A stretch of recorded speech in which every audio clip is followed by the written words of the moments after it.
guys, and welcome to my review of Haikyuu chapter 248, Disparity.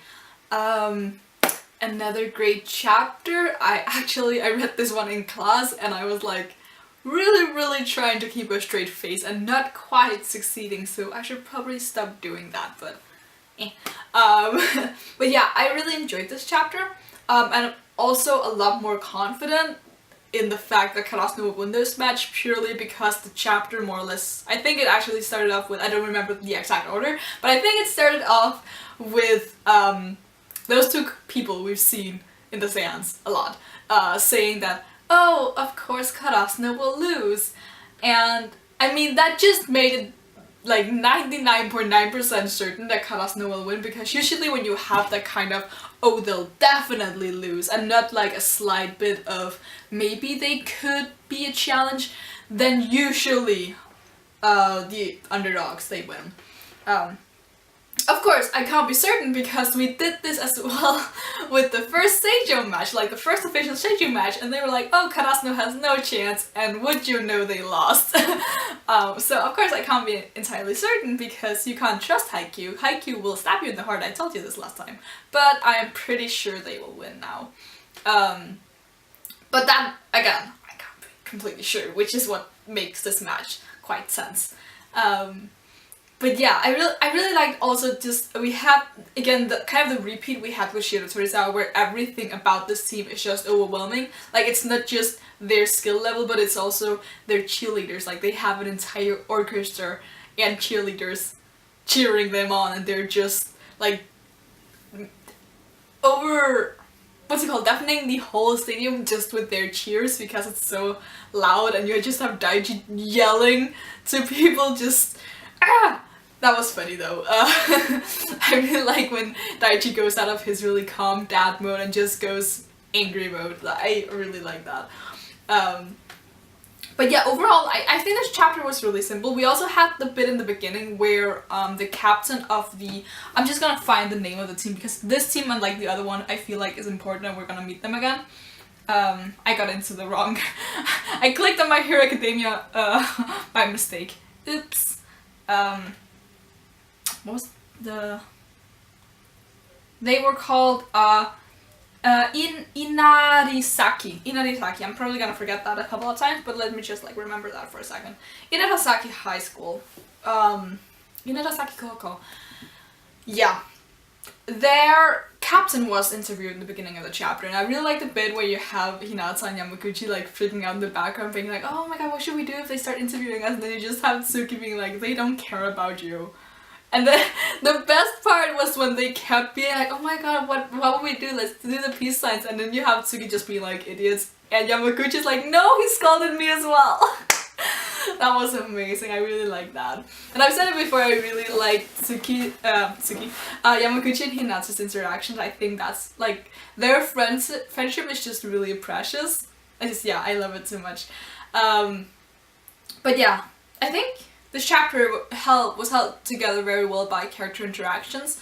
We also had the thing where, was it Suga and Asahi who pointed out that Hinata is not at all nervous. He's just like a ball of excitement instead, because we know that, of course, in the beginning of the series he got really nervous really fast, and that has really faded over the course of the series, but in this match he's just been like overly excited, where you have Asahi still writing the kanji for person on his hand and eating it. I always thought that was really funny. Like, that's a quirk I love in every character who's like that, like timid, across all series. I really like that character trait because it's so cute. They do it in the anime just right. Hito. But yeah, I just really enjoyed this because it feels like this kind of light chapter with kind of the intimidating feels of Miya when he talks to Kageyama, but it's still very lighthearted, and we know that the match is gonna be intense as hell. Going back to Miya though, because we have the Miya twins, but we have Miya Atsumumimu, I don't remember what the last vowel is, but he and Kageyama have the little talk, and Miya is just like, I don't like guys who just like all talk and they can't do shit and whatever he said, and it was just perfect when Kageyama was like, don't underestimate him about Hinata.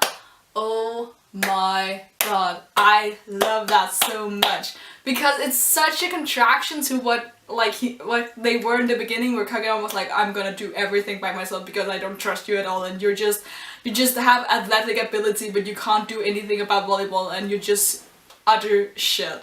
We've come so far from that. I love it so much. I think I had that like a few months back. I had that really long rant about the progression of Hinata and Kageyama's friendship, and I'm just like, this chapter is giving me those kind of feels again, because Kageyama just having all sorts of faith in Hinata is just so beautiful, because he's come such a long way, like such a long way.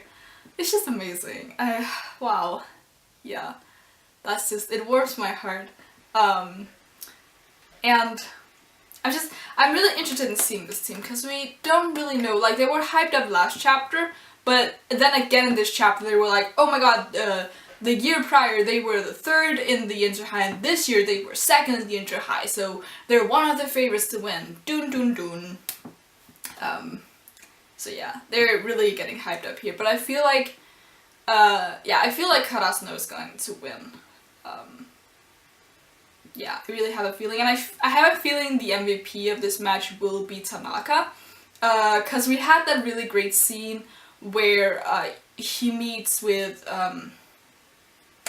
girl childhood friend from the Queen's team, and he has that line of him not being the one to have like come as far as her, like she's always been chasing him, but now it's him not being on her level, because she's just so good in the female volleyball world.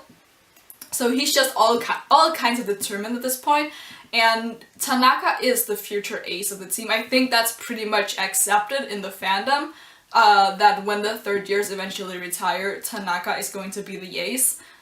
There's no way that that's not gonna happen. He's been hyped up to be the ace ever since, yeah, ever since the beginning basically, but it was pretty much confirmed when, I don't remember what match it was. I just remember it was in the second season, because I remember the line perfectly in Japanese and I'm not gonna try to recreate it, but it's the line where Ukai says, he praises Tanaka for his, like, the way that he is in a volleyball match, the way he can always keep like a straight mind, and he always, he never lets anything get to him, and he's just like a powerhouse, like both in mind and in body. I don't remember, like, it annoys me really a lot that I don't remember exactly what match that is, but you probably know what I'm talking about. And yeah, it's just, Tanaka is basically the next ace, that's what I'm trying to get at here. And I think this is the match where he's gonna prove himself. Because the inevitable downfall of Karasuno is to come, and before that we need to establish what the new team is going to be. So we need to establish Chikara as new captain, but he basically got that in the the Wakuna match. He got that like captain-esque feel about him then, and he proved himself. But I feel like he needs one more shot, just to like emphasize that he is ready to become the captain. And we need Tanaka to not take over from Asahi right now, but he needs to prove himself that he is ready to become the leading force of their team. And we need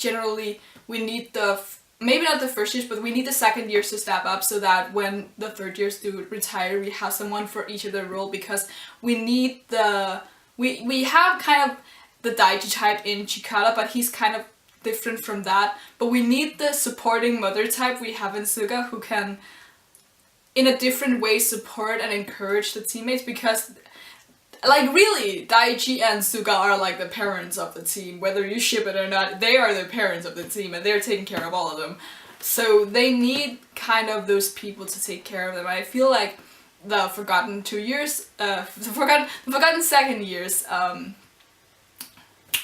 Narita and something with H, oh, it annoys me, I learned his name like a few chapters ago and then I remembered it for like a month. Never mind. We know who I'm talking about. Oh my god, it annoys me so much that I can't remember. Hiro something. That's probably wrong. But they need to step up and become those more supporting roles, because they will be third years and eventually we'll have new first years. So yeah, they need to step up. And I feel like this might not be the match for where all of them can shine, but I feel like this is Tanaka's match. Definitely. Also because he's always there. He's kind of like Daichi, like he's always there and he's always doing his things, but unlike Daichi, he always has like moments. But he never has like a match where he is the MVP. It's always like one of the first years or Asahi or Nishinoya or someone, but never Tanaka. He's just like one of their main driving forces, but never the MVP.